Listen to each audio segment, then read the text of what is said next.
The question that I'm answering this week is, in an image of Africa, racism in Conrad's Heart of Darkness, Nigerian writer Kinkuba Arkabi argues that Heart of Darkness projects the image of Africa as the other world and therefore of civilization.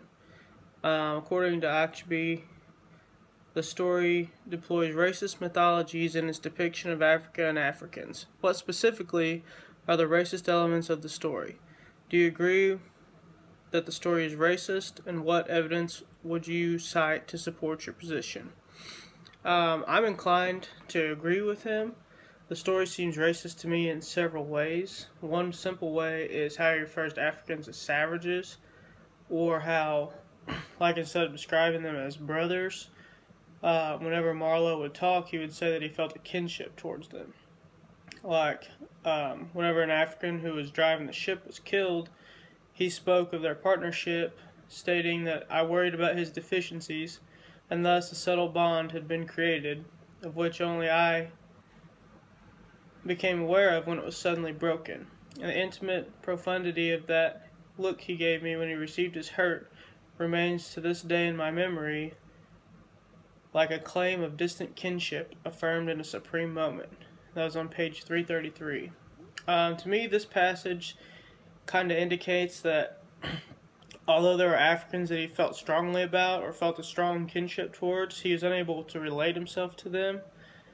The author refers to Africans as savages, and he implies that they're unintelligent, with a good example being whenever he called the fireman an improved specimen, and he describes his job as looking after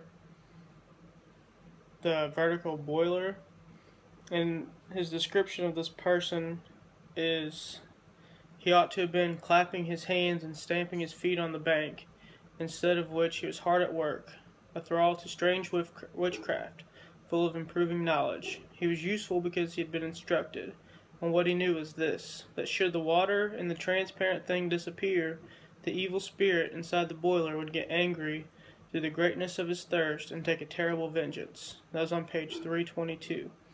This passage indicates to me that the narrator doesn't see the Africans as fit to really run anything on the ship on their own, because they're described as, it's like he thinks that they're not able to differentiate equipment from something that could think on its own or become angry. Kind of like maybe they saw everything as living or had a spirit or something like that. So I definitely would agree that the story is pretty racist. And that's what I think about that.